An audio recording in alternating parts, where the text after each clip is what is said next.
የፋኖ ታጣቂዎች ከህወሓትና ሌሎች ኃይሎች ጋር በመቀናጀት ጥቃት እየሰነዘሩ ነው ሲሉ አቶ አረጋ ከበደ ከሰሱ። ፋኖ ህወሓት ጉያ ስር ተሸጉጧል በማለትም ተደምጠዋል።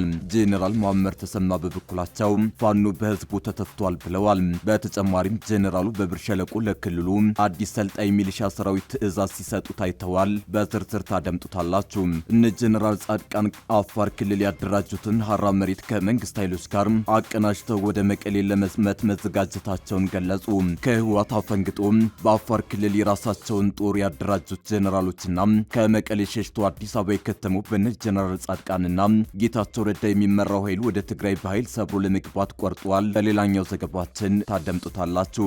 የአሜሪካ መንግስትና የፋይናንስ ተቋማት ኢትዮጵያ በ12.5 ቢሊዮን ዶላር ወጪ በምትገነባው አዲሱ የቢሾፍቱ ዓለም አቀፍ ኤርፖርት ሜጋ ፕሮጀክት ላይ ከፍተኛ የኢንቨስትመንትና የመሰረተ ልማት ድርሻ ለመውሰድ እንቅስቃሴ መጀመራቸው ተነግሯል። እንመለስበታለን። በ24 ሰዓታት ውስጥ ወደ ስፔን ግዛት ሴኡታ ወደ 49000 የሚጠጉ ስደተኞች መግባታቸው ተሰማ።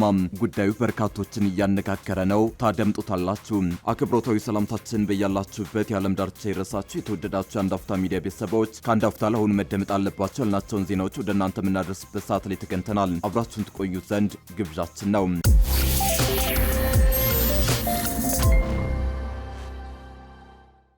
የፋኖ ታጣቂዎች ከህወሓትና ሌሎች ኃይሎች ጋር በመቀናጀት ጥቃት እየሰነዘሩ ነው ሲሉ አቶ አረጋ ከበደ ከሰሱ። ፋኖ ህወሓት ጉያ ስር ተሸጉጧል በማለትም ተደምጠዋል። ጄኔራል መሐመድ ተሰማ በበኩላቸው ፋኖ በህዝቡ ተተፍቷል ብለዋል። በተጨማሪም ጄኔራሉ በብር ሸለቆ ለክልሉ አዲስ ሰልጣኝ ሚሊሻ ሰራዊት ትዕዛዝ ሲሰጡ ታይተዋል። የአማራ ክልል በዛሬው ውሎ ግራጫ መልኮችንና ትዕይንቶችን ሲያስተናግድ ውሏል። በተለያዩ አካባቢዎች ውጊያዎችና የደፈጣ ጥቃቶች የቀጠሉ ሲሆን የክልሉ ምክር ቤት ደግሞ ስብሰባውን አጠናክሮ ቀጥሏል። በአንጻሩ ጄኔራል መሐመድ ተሰማ በጎጃም አራቱም ዞኖች በመገኘት ከአመራሮች ጋር እየተወያዩ የሚሊሻ አሰልጣኞችንም እየተመለከቱ ነው። በወታደራዊ ግጭት በመታጀብ ስብሰባውን እያደረገ የሚገኘው የክልሉ ምክር ቤት በዛሬው ውሎ በርካታ ጉዳዮችን አንስቷል። ለአብነትም አቶ አረጋ ከበደ የክልሉ የሰላም ሁኔታን በሚመለከት ጽንፈኛ ሲሉ በጠሯቸው የፋኖ አማጺዎች ላይ የበረታ ትችት ሰንዝረዋል። ፋኖ ከህወሓት ጋር ተጣምሯል የሚለው አንዱ ትችት ነው።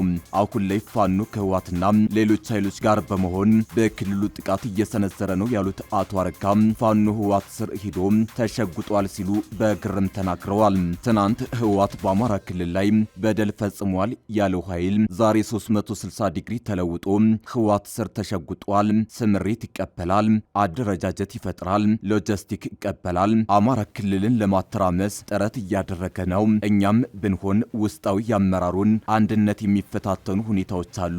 ይህንን መታገል ያስፈልጋል በማለት በዛሬው የክልሉ ምክር ቤት ስብሰባ ላይ ተናግረዋል። የምስራቅ እዝ አዛዡ ጄኔራል መሐመድ ተሰማ በበኩላቸው ፋኖ በህዝቡ ተተፍቷል የሚል ንግግር አቅርበዋል። ጄኔራሉ ይህን ንግግር ያቀረቡት ከምዕራብ ጎጃም ዞን ከፍተኛ አመራሮች ጋር ባደረጉት ስብሰባ ላይ ነው። በአሁኑ ሰዓት በዞኑ ፈርሶ የነበረው መንግስታዊ መዋቅር እንደገና ተደራጅቶ ህዝቡን እያስተዳደረ ይገኛል። የዞንና የወረዳ ፖሊስ፣ ሰላም አስከባሪና ሚሊሻ ተገንብቷል። ጽንፈኛው በፈጸማቸው ግፎች በህዝቡ ተተፍቷል በማለት ተደምጠዋል። በተመሳሳይ ጄኔራሉ በብር ሸለቆ ወታደራዊ ማሰልጠኛ እንደተገኙ መንግስታዊ ሚዲያዎች ዘግበዋል። በዚያም ለሰለጠኑ የክልሉ ሚሊሻዎች ጠላትን ከሩቅ በማስፈራትና የገባበት ገብታችሁ በመደምሰስ ህዝቡ የሚተማመንባችሁ የሰላም ዘብ መሆን ይጠበቅባችኋል ሲሉ መልእክት አስተላልፈዋል። እነ ጄኔራል ጻድቃን አፋር ክልል ያደራጁትን ሀራ መሬት ከመንግስት ኃይሎች ጋር አቀናጅተው ወደ መቀሌ ለመዝመት መዘጋጀታቸውን ገለጹ። ህወሓት አፈንግጠው በአፋር ክልል የራሳቸውን ጦር ያደራጁት ጄኔራሎችና ከመቀሌ ሸሽተው አዲስ አበባ የከተሙ በነ ጄኔራል ጻድቃንና ጌታቸው ረዳ የሚመራው ኃይል ወደ ትግራይ በኃይል ሰብሮ ለመግባት ቆርጧል። ከመቀሌ ሸሽተው በአፋር ክልል የራሳቸውን ጦር ያደራጁት ጄኔራሎች በአንድ ወር ውስጥ ትግራይን ለመቆጣጠር እቅድ መንደፋቸው ተሰምቷል። በነ ጄኔራል ወዲያን ጥሩ የሚመራው ሐራ መሬትና የነ ጀነራል ጻድቃን ገብረተንሳይ የለውጥ ፈላጊ ኃይል ከፌዴራል መንግስት ጋር በመተባበር ወደ መቀሌ ለመዝመት ዝግጅት እያደረገ ነው ተብሏል። እነዚህ ኃይሎች የፌዴራል መንግስት በህወሓት ላይ እርምጃ እንዲወስድ በአዲስ አበባ መስቀል አደባባይ ሰልፍ ወጥተው ከጠየቁ በኋላ ወደ ትግራይ ለመግባት እየተዘጋጁ ነው። በአጭር ጊዜ ውስጥ ትግራይን ለመቆጣጠር ያስችለናል ባሉት እቅድ ላይ አፋር ክልል የመሸገውን ሐራ መሬት ጀነራሎች ጨምሮ በአዲስ አበባ መምከራቸው ታውቋል። በስብሰባው ላይ የተገኙት ጀነራሎች ከፌዴራል መንግስት ጋር በመቀናጀት ህወሓትን ከአንድ ወር ባነሰ ጊዜ ውስጥ ማስወገድ እንደሚቻል ገምግመዋል። የፌዴራል መንግስት በህወሓት ላይ እርምጃ ይውሰድ በሚል ወደ መቀሌ ዘመቻ እንዲታወጅ ግፊት እያደረጉ የሚገኙት ጀነራል ጻድቃን ገብረተንሳይ ህወሓት ተፍረክርኳል ብለዋል። ጀነራሉ ወደ መቀሌ ስለመዝመት በተመከረበት መድረክ በአንድ ወር ልንገባ እንችላለን፣ እኔ ትልቅ ተስፋ አለኝ፣ ምክንያቱም በትግራይ ያለው ኃይል በፖለቲካ ተሸንፏል፣ ኃይላችንን መሰብሰብና መምታት ብቻ ነው የቀረን ማለታቸው ተሰምቷል። ለዚህም አፋር ክልል የመሸገውን ሐራ መሬት ከመከላከያ ሰራዊት ጋር ተቀናጅቶ ህወሓት ላይ ሊዘምት እንደሚችል ተጠቁሟል። ሐራ መሬት ከፌዴራል መንግስት ጋር ተቀናጅቶ እየሰራ መሆኑን በቅርቡ ያረጋገጡት ጀነራል ወዲያን ጥሩ ወደ ትግራይ ለመዝመት ተዘጋጅተናል ብለዋል። ጀነራሉ በአዲስ አበባ ወደ መቀሌ ስለመዝመት በተመከረበት ስብሰባ የሚመሩት ኃይል ወደ ትግራይ ገብቶ ህወሓትን ከትግራይ ህዝብ አንቃ ለማውረድ ዝግጅቴን ጨርሻለሁ ብሏል። ጀነራሉ በመድረኩ ባደረጉት ንግግር ሐራ መሬት ወደ ትግራይ ለመግባት ከመቸኮሉ የተነሳ ቀን ከሌት በተጠንቀቅ ቆሞ እየጠበቀ ነው ሲሉ ተደምጠዋል። እነ ጀነራል ጻድቃን ከአዲስ አበባ ያቀዱት ወደ መቀሌ መዝመት ዝግጅት አሁን ላይ በህወሓትና በፌዴራል መንግስት መካከል የተፈጠረው ውጥረት ሊፈነዳ መቃረቡን አመላካች ሆኗል። ከቀን ወደ ቀን እያየለ የመጣው ውጥረት መሬት ላይ ያለውን ወታደራዊ ፍጥጫ ይበልጥ እያጋጋለው ነው። በዚህ ሰሞን ትግራይን ከአማራና አፋር ክልሎች ጋር በሚያዋስኑ አካባቢዎች ሰፊ ወታደራዊ እንቅስቃሴዎች እየታዩ ነው። በህወሓት በኩል በራያ ቀጠና መጠነ ሰፊ ኃይሉን እያንቀሳቀሰ እንደሆነ እየተገለጸ ሲሆን በመንግስት በኩልም ከባድ መሳሪያዎችን ጨምሮ ወደ ትግራይ አዋሳኝ አካባቢዎች እያስጠጋ መሆኑ ተሰምቷል።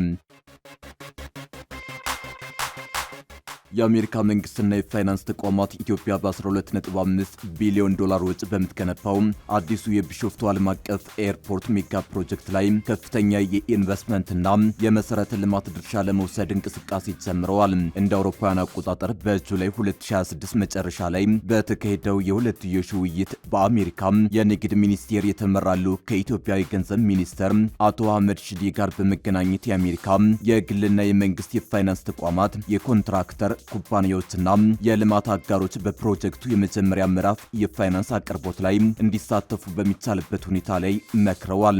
ይህ እንቅስቃሴ በተለይም የአሜሪካን ዓለም አቀፍ የልማት ፋይናንስ ኮርፖሬሽን ያካተተ ሲሆን ለፕሮጀክቱ የብድርና የካፒታል አወቃቀሮችን ለማመቻቸት ያለመ ነው።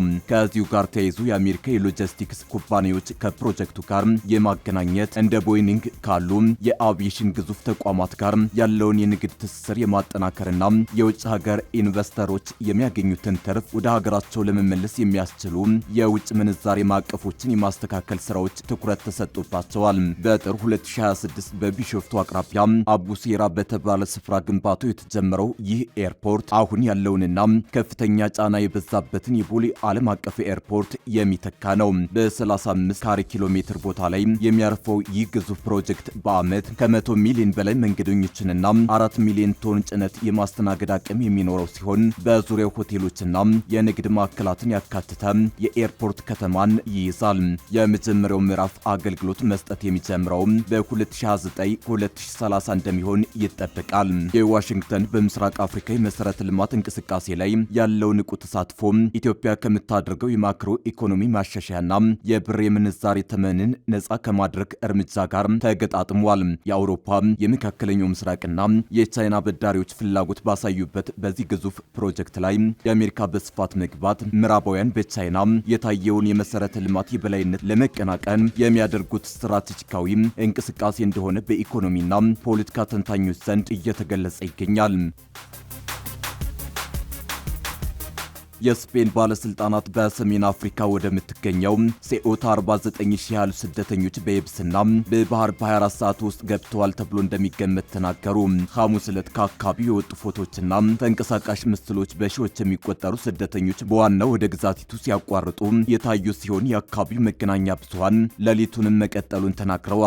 ቢያንስ 18 ሰዎች ወደ ሴኡታ ለመግባት ሲሞክሩ መሞታቸውን ባለስልጣናቱ ጨምረው ገልጸዋል። የስፔን ጠቅላይ ፍርድ ቤት የሀገሪቱ ግዛት ወደ ሆኑት ወደ ሴኡታ ወይንም ሜሊላ ለመድረስ የሚሞክሩ ስደተኞች ወደ ሞሮኮ እንዳይመለሱ ሲል ውሳኔ አሳልፏል። ከፍተኛ ቁጥር ያላቸው ስደተኞች ወደ ግዛቲቱ መግባት መጀመራቸውን ተከትሎ የአካባቢው ባለስልጣናት ማድሪድ ተጨማሪ ወታደሮች ወደ አካባቢው እንድትልክ ጠይቀዋል።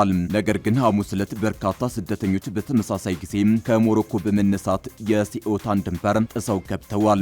ስፔን የሴኡታንና ሜሊላን ደህንነት ለማስጠበቅ ወታደሮቿን ያሰማራች ሲሆን ሌሊቱን ከ300 እስከ 400 የሚሆኑ ሰዎች ማቋረጣቸው ተዘግቧል። የስፔን ባለስልጣናት ወደ ሴኡታ የገቡ ሰዎች ቁጥር ከከተማዋ ሕዝብ ከግማሽ በላይ እንደሚሆን ገምተዋል። በቅርብ ጊዜ መረጃዎች እንደሚያሳዩት የሴኡታ ሕዝብ ቁጥር 83600 ነው። ባለስልጣናት ባለፉት 24 ሰዓታት ውስጥ ወደ ግዛቲቱ ከገቡ ሰዎች መካከል 7000 ያህሉ ታዳጊዎች ናቸው። የስፔን የሀገር ውስጥ ጉዳዮች ሚኒስትር በተቻለ ፍጥነት በህገወጥ መልኩ ድንበር ጥሰው የገቡትን በሙሉ ለመመለስ ከሞሮኮ መንግስት ጋር እየሰራ መሆኑን አስታውቋል። ይህ የሀገሪቱ መንግስት ቁጥር ትክክል ከሆነ እንደ አውሮፓውያን አቆጣጠር ከግንቦት 2021 ወደ ሴኡታ ያቋረጡ ከፍተኛ ቁጥር ያላቸው ስደተኞች ይሆናሉ። ከዚህ ቀደም ወደ ግዛቲቱ በአንድ ጊዜ የገቡ ስደተኞች ቁጥር 10,000 ነበር። የስፔን ጠቅላይ ሚኒስትር ፔድሮ ሳንቼዝ አርብ ዕለት ሴኡታን ይጎበኛሉ ተብሎ ይጠበቃል።